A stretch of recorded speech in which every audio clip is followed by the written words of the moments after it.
welcome. Tonight, we drift far from the glow of modern hospitals. Before X-rods, before antiseptics, before germ theory, there was another kind of medicine, a world of bleeding and blessing, of herbal lore and whispered prayers, of leeches, lunar phases, and lingering incense. In this journey through the hidden truths of medieval medicine and more, you'll slip into the sandals of the sick, the hands of the healers, and the minds of those who believed they were doing their best even when they didn't understand the illness they were fighting. We'll visit candlelit monasteries, walk beside plague doctors through empty streets. We'll meet Avicenna, a physician, philosopher, and poet who shaped healing for centuries, and we'll listen quietly to the stories of those who suffered, served, and survived. So close your eyes, breathe deeply, and let us gently open the pages of history, one slow heartbeat at a time.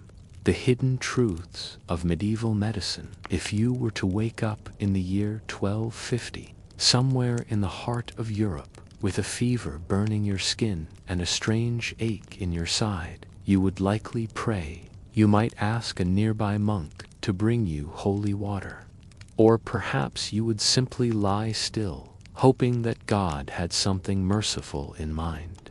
Because in the world of medieval medicine, help, such as it was, came slowly, strangely, and sometimes not at all. This was a time before microscopes, before germs, before anesthesia, before even the basic idea that you should wash your hands between touching a wound and eating lunch. And yet, people still lived, and people still healed, at least sometimes. They developed systems, made sense of the body in their own way, and followed a logic that to them was as clear as ours is to us now. Let's step into that world together. The world of the four humors. To understand medieval medicine, we must begin with the humors, not laughter, but fluids. According to both ancient Greek and medieval European thought, the human body was governed by four fundamental substances: blood, phlegm, black bile, and yellow bile. Each humor was linked to one of the four elements: air, water, earth, and fire, and two certain temperaments. Too much black bile made you melancholic. Too much yellow bile made you choleric, quick to anger. A surplus of phlegm made you sluggish and pale, and too much blood that might make you overly cheerful and flushed. This was not metaphor to them. This was medicine. Diagnosis meant determining which humor was out of balance. Treatments aimed to restore harmony. If you were sick, it meant your body had fallen out of equilibrium. The physician's job was to coax it back. Each humor also had a season, a gender, and a time of life. Blood was associated with spring, youth, and masculinity. Phlegm ruled the winter and old age. Black bile, the fall and a middle-aged temperament. Yellow bile, the heat of summer and fiery tempers. To be truly healthy, your entire life needed balance in diet, in sleep, in emotions, and in spiritual life. And so, treatments weren't always physical. They might involve changes in diet, lifestyle, or even location. A melancholic man might be encouraged to take a pilgrimage to a warmer, sunnier place. A choleric woman might be told to fast and rest more frequently. Everything was interconnected. Humorism also shaped ideas of personality. The cheerful, sanguine, the withdrawn, melancholic, the irritable, choleric, the calm, phlegmatic. These were more than descriptions. They were medical categories. A person's natural temperament dictated their ideal occupation, climate, diet, and social behavior. This influenced matchmaking, hiring, and even legal decisions in some cases. The treatments, bleeding, purging, and poultices.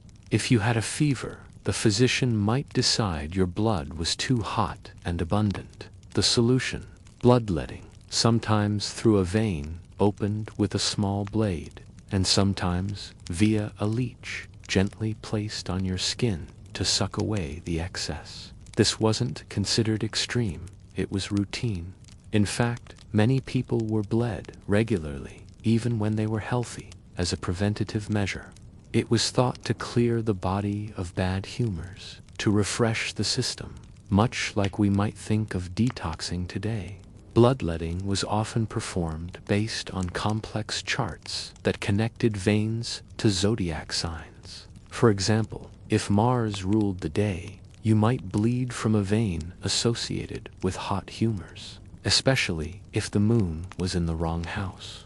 Timing was essential. The wrong phase of the moon could lead to complications, it was believed. There were also purgatives, herbs, or potions that would make you vomit or empty your bowels. Diarrhea was not a side effect, it was the goal. The idea was to expel corrupted humors. Some remedies were gentler. A poultice made from ground herbs, garlic, and wine might be pressed to your chest. Lavender, chamomile, and rosemary were prized for their calming and cleansing properties. Rue, a bitter herb, was said to ward off plague. Sage was called the herb of immortality. Honey, already known for its healing power, was used in wounds to draw out infection. Medieval herbalists often compiled recipes in illustrated books known as herbals. These volumes contained hand-drawn plants, their uses, preparation methods, and spiritual associations. They were copied and recopied in monasteries and noble households. Some included strange and powerful combinations, like ground pearls for fevers or crushed emerald for protecting the heart. Still, these were not universal treatments. They were tailored to your personality, your star sign, even the time of year. Everything mattered, even things that seem strange now. Physicians consulted astrological charts to determine when to operate or administer medicine. A full moon might affect your liver. Mars, the planet of war, might influence the flow of blood. And all of this was serious science to them. Charts were made, stars observed, and decisions deferred to the heavens. If Jupiter was in the wrong house, your surgery might be postponed. Astrology was not superstition. It was a respected tool, taught in universities, and used alongside the writings of Galen and Avicenna. Physicians, surgeons, and the barber with a blade but who treated you. He would be well read in Latin texts, well versed in Galen and Hippocrates, but he might not actually touch you. There were also uroscopy flasks, glass bottles shaped specifically for holding and analyzing urine. The physician would hold the flask up to the light, swirl it gently, then offer a solemn opinion. Was the color too pale, too red? Did it smell sweet or sour? All were clues to the inner state of your humors. And lower still was the barber surgeon. Yes, the man who cut your hair might also lance your boils, pull your teeth, and amputate your leg if need be. The red and white striped pole outside barbershops today is a remnant of this era. The red symbolizes blood, the white bandages. In medieval times, a barber might hang bloodied rags outside his shop to advertise his skill. Surgery was fast. There was no time for hesitation, not just for pain, but because infection would follow quickly. There were no sterile instruments, no antibiotics, no understanding of bacteria. A good surgeon moved swiftly, boldly, with little margin for error. And the patient bit down on leather, drank strong wine, or prayed. Sometimes they fainted from the pain before the cut was complete. Often they died not from the wound, but from what came after. But surgery was not always so grim.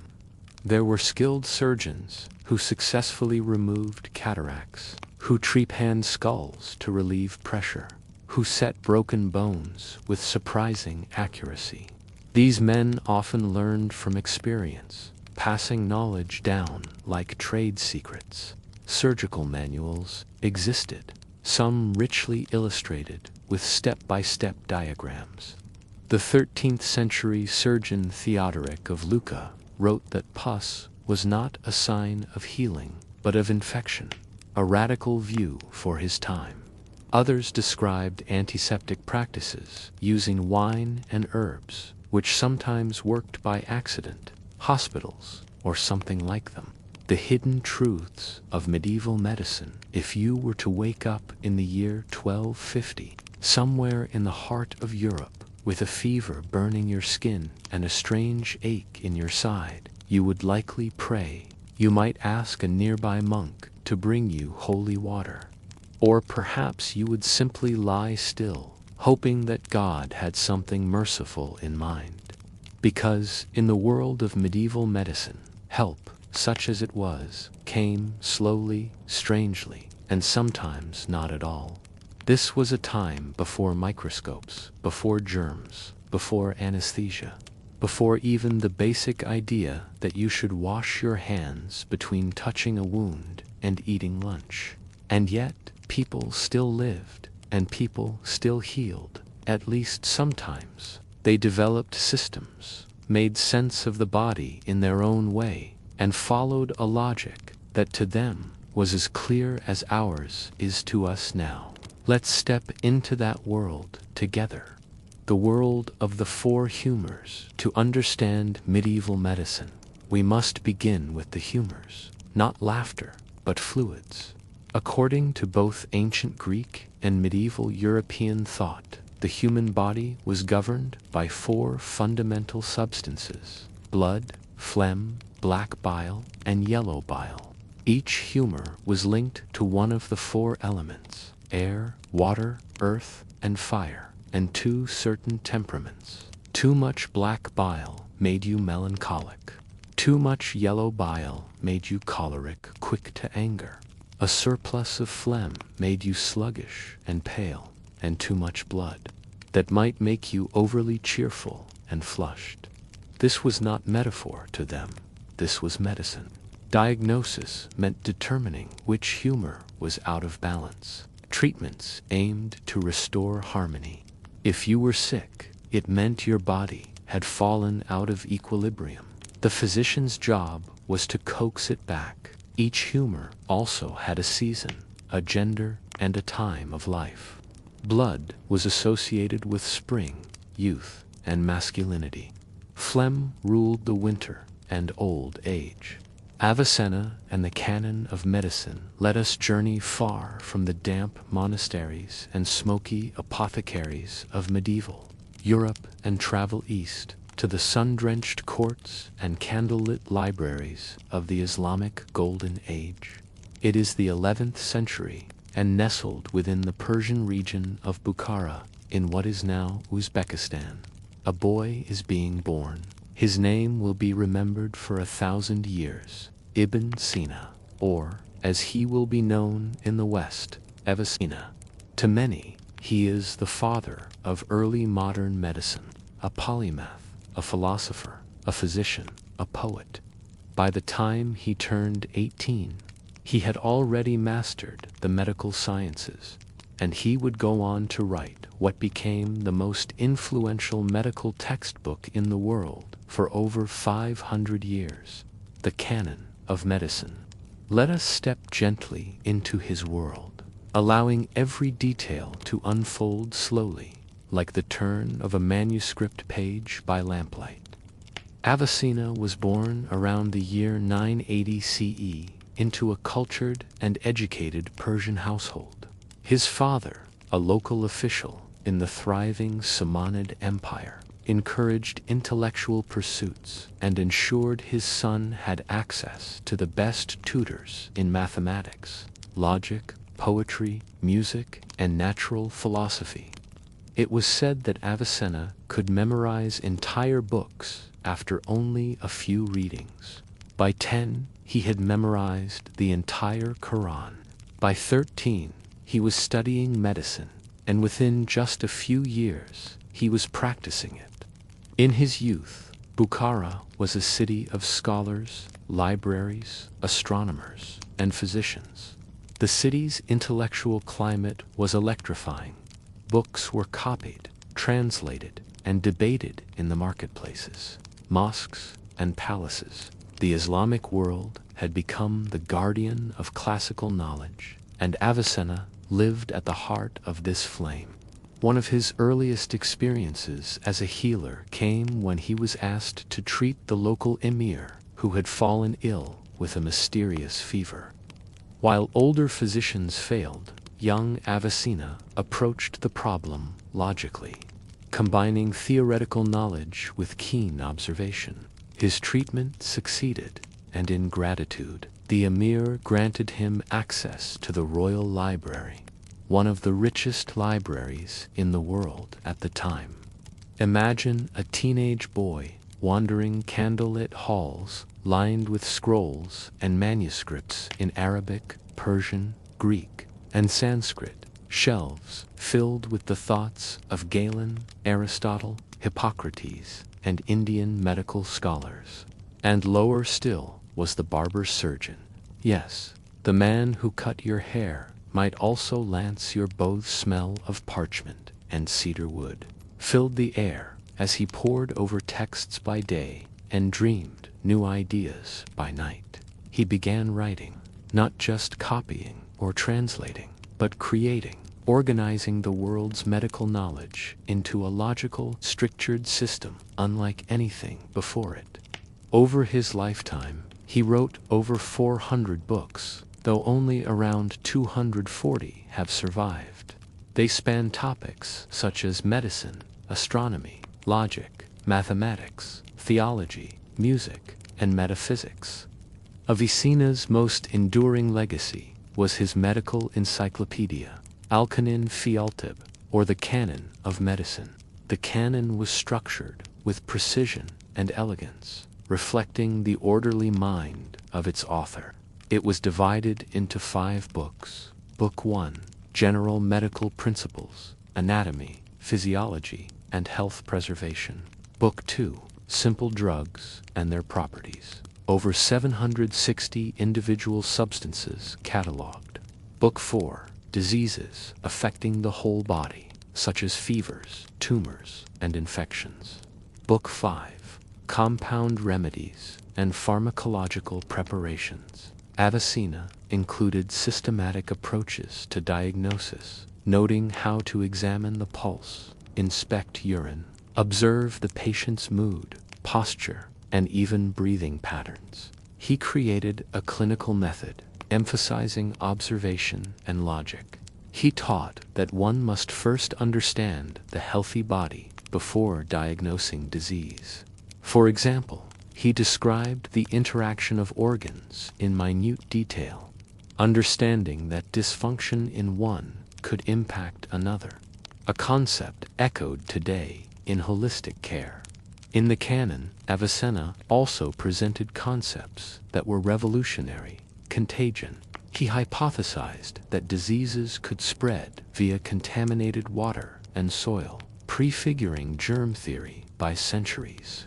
Clinical trials. He suggested that a new drug should be tested on different conditions and populations before its efficacy could be confirmed. Emotional health. He acknowledged the power of emotions on physical health, writing about the psychological dimensions of disease. In a section discussing treatment, Avicenna advised physicians to remain calm, polite, and thoughtful. A physician's demeanor, he believed, could help or hinder recovery. This was not just bedside manner, it was seen as part of the therapeutic process. He was also one of the first to describe diseases such as diabetes and meningitis, to perform cataract surgery, and to understand that the spinal cord carried messages to the body. Avicenna's intellect was not confined to medicine. He was deeply immersed in philosophy, believing that knowledge formed a single great structure, and to know the body without knowing the soul was incomplete. He studied Aristotle and Plato, blending their ideas with Islamic theology in ways that provoked admiration and controversy. He debated with theologians, wrote treatises on the soul, and tried to reconcile reason with faith. His book of healing was not about medicine, but the healing of the intellect, a vast philosophical encyclopedia. He believed that humans could achieve truth through reason and that knowledge was a divine pursuit. His vision of the universe was orderly, rational, and infused with divine logic. He saw no contradiction between science and spirituality. Both were paths to understanding the world. Despite his brilliance, Avicenna's life was far from easy. He lived in a time of political unrest. He was forced to flee cities, hide in remote villages, and even disguise his identity. At one point, he served as a physician and vizier in the city of Hamadan, but after a political coup, he was imprisoned in a fortress for several months. Even in confinement, he wrote, scratching ideas onto the walls or writing on scraps of cloth. Later, he found refuge in Isfahan, where he enjoyed stability under the patronage of the Buyid rulers. There, he continued teaching, writing, and tending to the sick. He lived a life of tireless inquiry, often working through the night. His biographer wrote that he would stay awake for days, drinking little, reading constantly, and writing feverishly. When stuck on a philosophical problem, he would go to the mosque, pray, and return to his desk with renewed clarity. The canon of medicine became the foundational text in European medical schools from the 12th to the 17th century. It was translated into Latin by Gerard of Cremona and reprinted more than 30 times during the Renaissance. In some regions, it remained part of the curriculum into the early 1800s. It shaped the education of countless physicians, influencing surgical techniques, drug formulation, and even public health. Though modern medicine has moved beyond many of its theories, Avicenna's systematic, empirical, and ethical approach remains relevant. His insistence on observation, testing, and compassion helped lay the groundwork for the scientific method. Avicenna died in 1037 at the age of 56, likely from complications of a chronic intestinal illness. Even in his final days, he tried to treat himself, following regimens he had once prescribed to others. He was buried in Hamadan, Iran, where his tomb stands to this day. A museum beside it preserves his manuscripts, instruments, and philosophical writings. His legacy stretches beyond the boundaries of time and geography. He is remembered not only as a healer, but as a harmonizer of cultures, ideas, and disciplines. A boy who read by lamplight, a man who wrote in exile, and a scholar who saw knowledge as the highest form of devotion. So, if ever you find yourself sitting in a quiet clinic, or reading by candlelight, or wondering at the balance of body and mind, remember Avicenna, the quiet giant of Bukhara, the physician poet of Persia, the one who wrote, healed, and believed that wisdom, compassion, and science could walk hand in hand. You awaken on a cold, gray morning in a town that no longer bustles. The streets are silent. The doorways are marked with a red cross. A heavy fog clings to the cobblestones. Somewhere, someone coughs.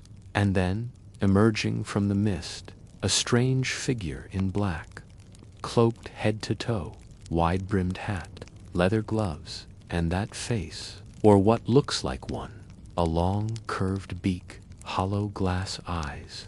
The mystery of the plague doctor's mask begins not with horror, but with fear. Bells rang for the dying until there was no one left to ring them. By the 1600s, cities such as Venice, London, and Paris had begun hiring a new kind of professional, the plague doctor. And with the fragile hope that maybe, just maybe, the dying could be kept at bay. This is a plague doctor.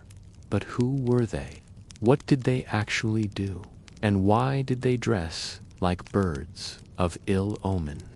Let us walk softly into the story of one of history's most iconic and misunderstood medical figures. The Black Death arrived in Europe in the mid-14th century and swept across the continent with staggering speed. Some were scholars, others desperate men in need of income, donning the garb with little understanding of disease. A few wrote poems or confessions to be read in the event of their death. In some towns, entire families perished within days. Streets were filled with the smell of death. They were tolerated, feared, needed. The initial wave from 1347 to 1351 killed tens of millions. But the plague would return in cycles, again and again, for centuries. Instead, it was popularized in the 17th century, most notably in France and Italy. They were not always trained physicians. Often they were civic employees, sometimes surgeons, sometimes even charlatans. But their job was singular: to treat the infected, document the spread, and minimize panic. Many had to sign contracts that required them to remain in town during outbreaks, even when everyone else fled. The term plague doctor was itself a generalization.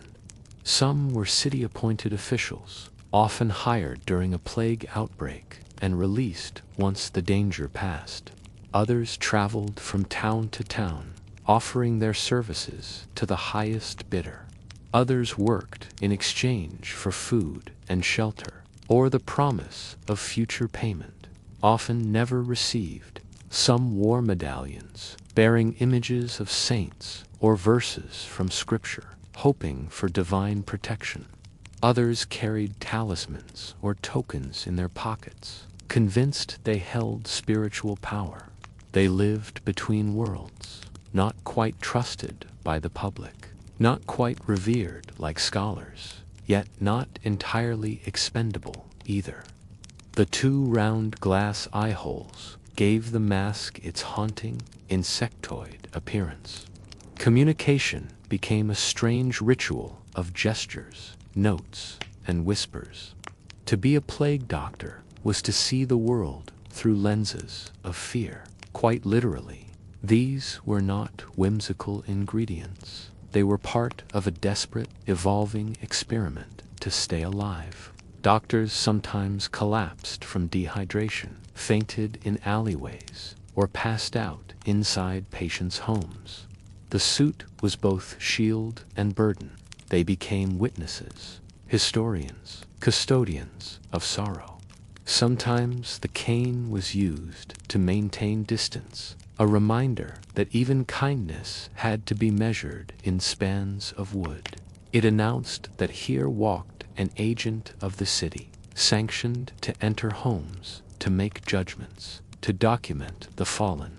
In a time when fear and rumor ruled, the mask became a psychological barrier as much as a physical one. Some even added vinegar-soaked sponges or powdered ambergris. The outfit that we now associate with plague doctors did not appear during the first outbreaks of the 14th century. The most famous version is attributed to Charles Delorme, physician to several French kings, who designed the suit in 1619.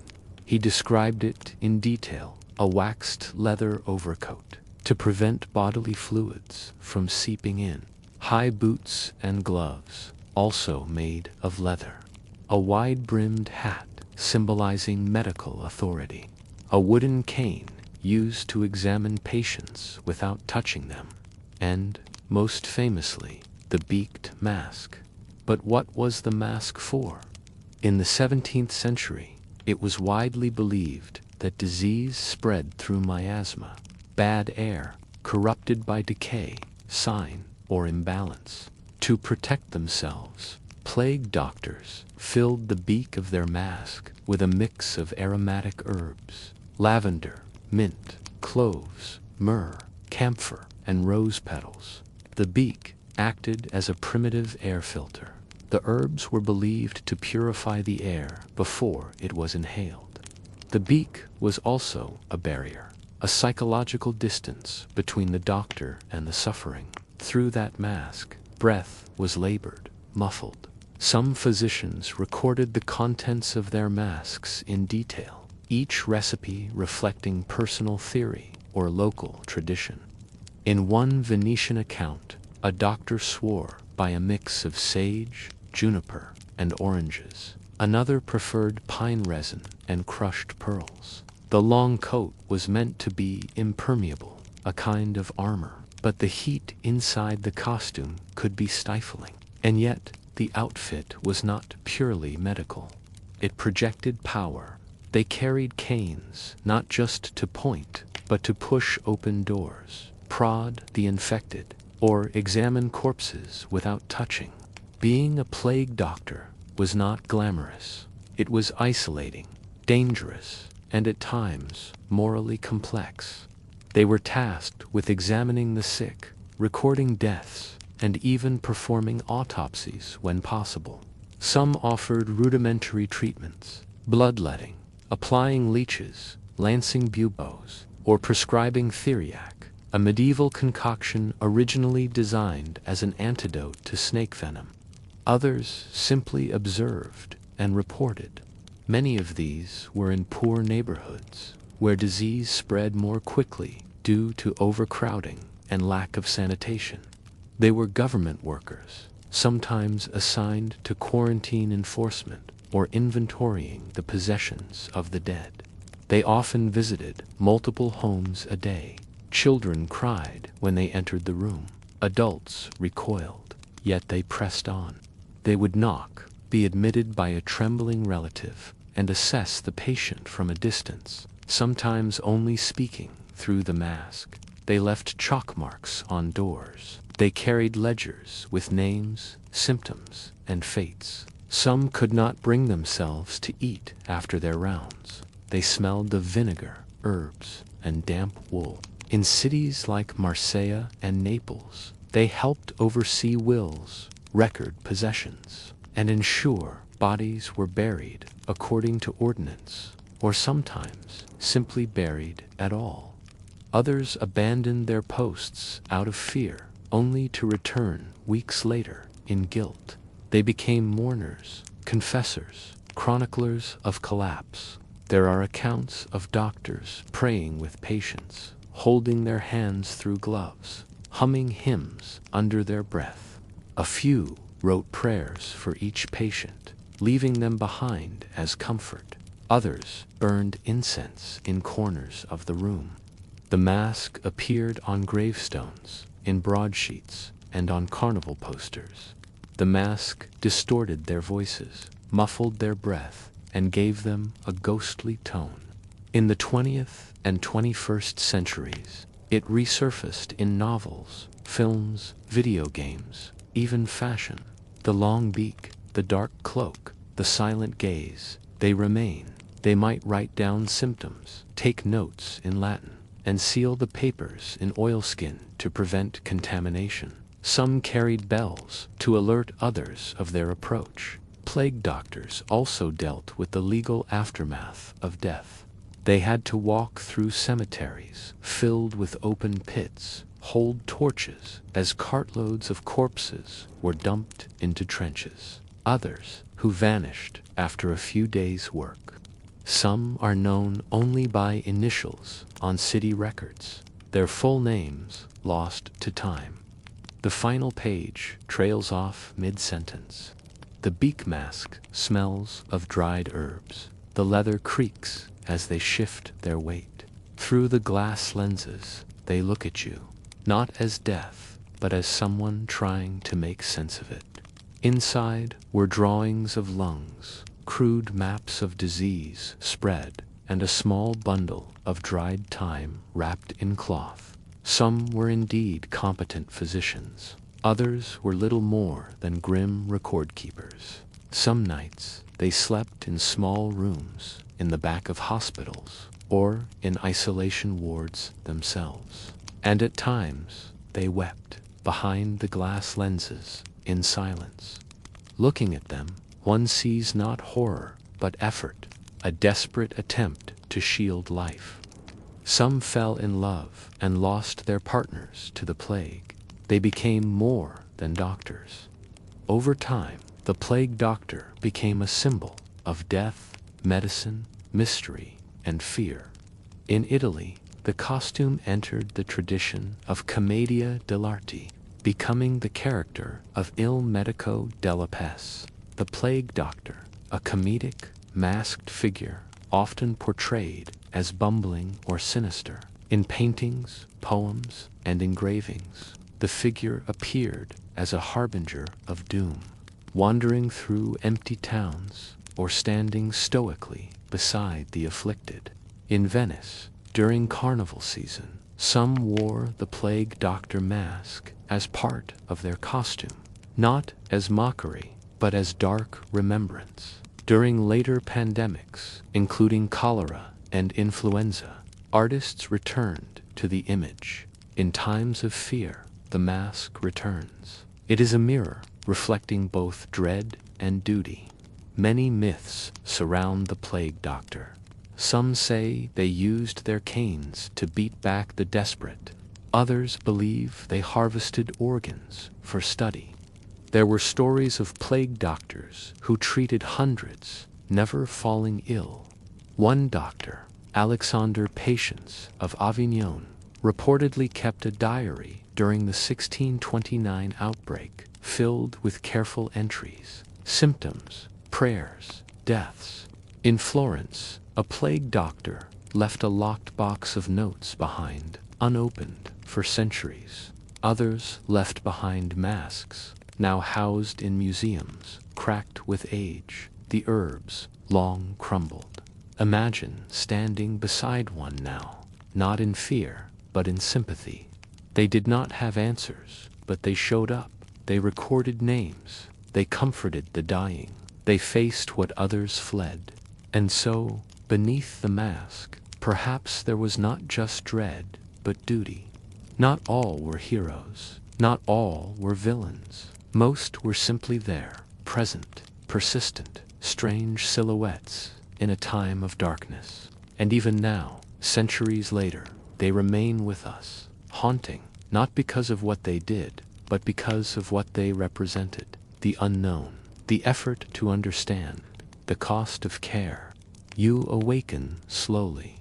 You are not in a hospital. You are not in a clinic. You are in a place where time moves differently, a place where silence is not emptiness, but a form of prayer, a place where care is not rushed, not loud, not clinical, but tender, deliberate, and sacred.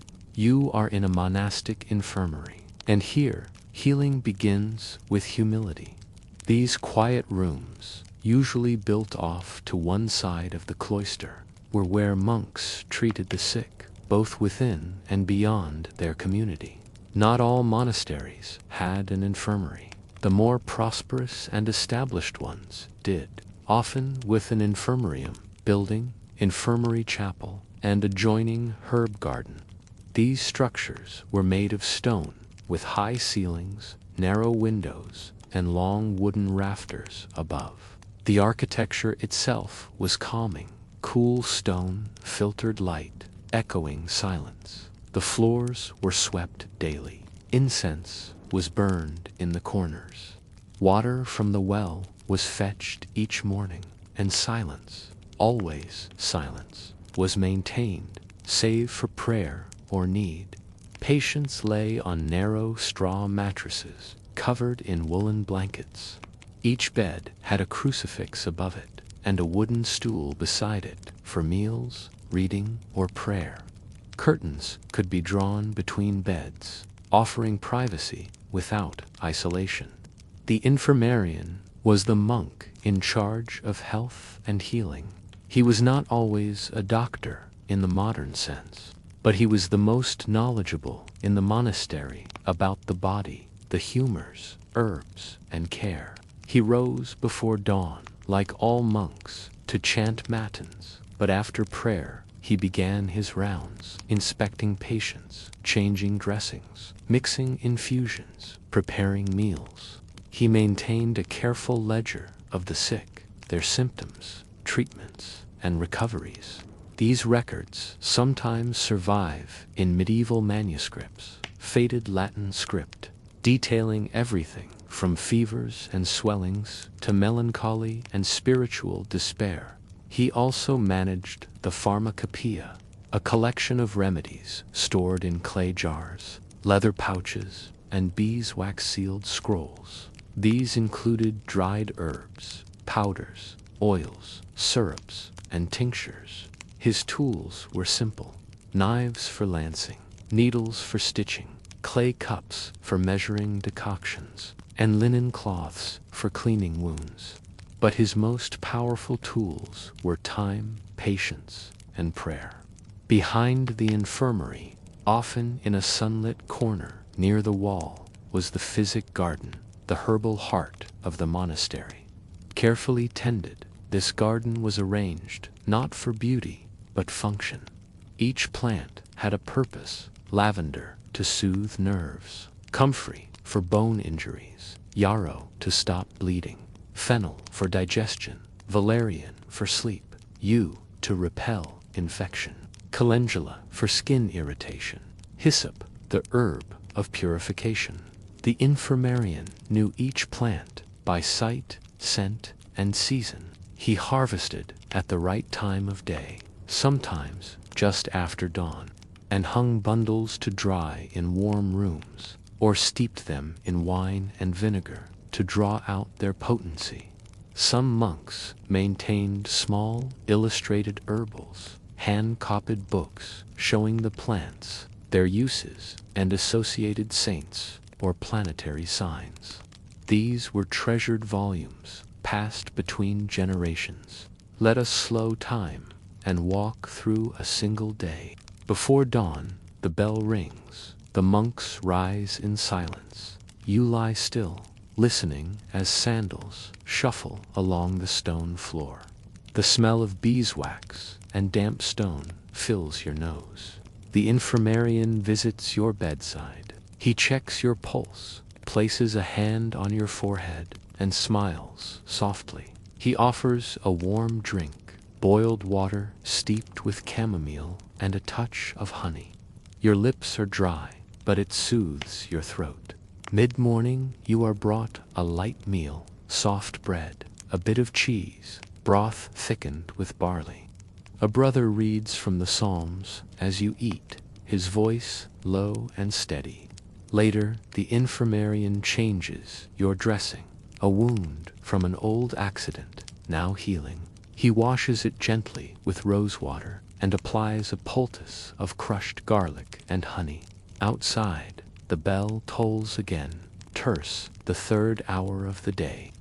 You rest. By noon, a beam of sun stretches across your blanket.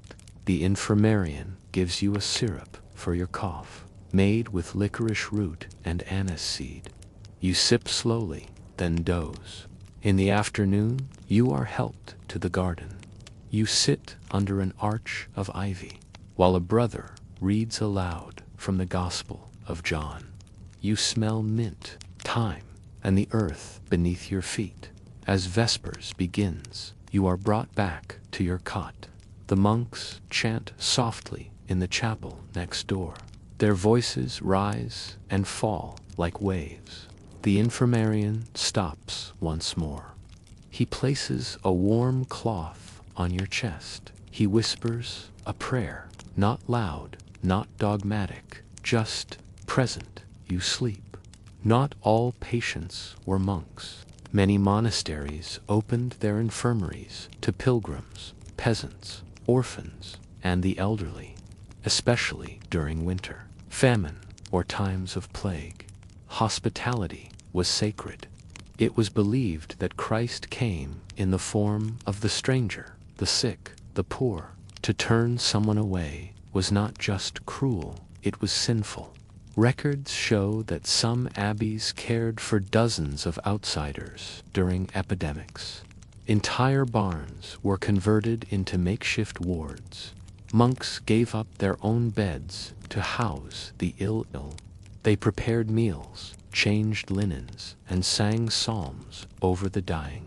In these moments, the monastery became a refuge, not of power, but of service. And when death came, as it often did, the monks washed the body, wrapped it in linen, and prayed over it by candlelight. Bells were rung, psalms were sung, and the soul was commended to God. For the medieval monk, healing was inseparable from the soul. Sickness could be a test, a punishment, a purification, or a mystery. But always, it was part of the divine order. Each act of care, each bandage, each prayer, each cup of broth was seen as service to both body and spirit. The infirmary was not just a place of medicine, it was a place of mercy, where time slowed, where death was not denied, but dignified. Some monks specialized in mental illness, which they called melancholy or spiritual affliction. They offered music, prayer, storytelling. One chronicler describes a brother who sat for hours beside a weeping man, singing lullabies from his childhood. Others cared for the dying, lighting candles at the bedside, reading aloud from Revelation, and holding the hand of the frightened. They did not speak much, but they stayed. In the margins of old manuscripts, we find tiny stories, a note beside a herbal remedy. This eased Brother Stephen's cough. He laughed after. A drawing of a bird beside a patient's name. Perhaps a symbol of freedom or a soul released. A list of deaths, followed by, and yet still, we rise for prayer. These notes remind us that the infirmary was more than a ward. It was a place of witness, where monks recorded not just symptoms, but the lives behind them. Over time, monastic infirmaries evolved into something more formal, hospitals in the modern sense, but the essence remained. Healing as humility, care as calling. Today, when we walk into a quiet hospital room, when we offer comfort to the ill, when we hold vigil beside the dying, we echo them, not in their theology, perhaps, but in their patience, in their slowness, in their stillness. The monastic infirmary was not loud, not advanced, not sterile, but it was gentle, it was clean, it was human. In its stone walls, people found refuge. In its gardens, they found medicine. In its silence, they found peace. And sometimes, just sometimes, they found healing. You've walked through forgotten halls, past the heavy cloaks of plague doctors, beyond the ink-stained hands of Avicenna, and into the stillness of monastic care. What you've heard tonight was not just strange medicine. It was memory of a world doing what it could with what it had. Even in the face of fear, confusion, and death, there were those who showed up, who stayed at the bedside, who lit the candles, who turned herbs into hope. Their science may have been flawed, but their care was real. So rest now. You've wandered through centuries, through shadow and silence, and still you are here. Good night.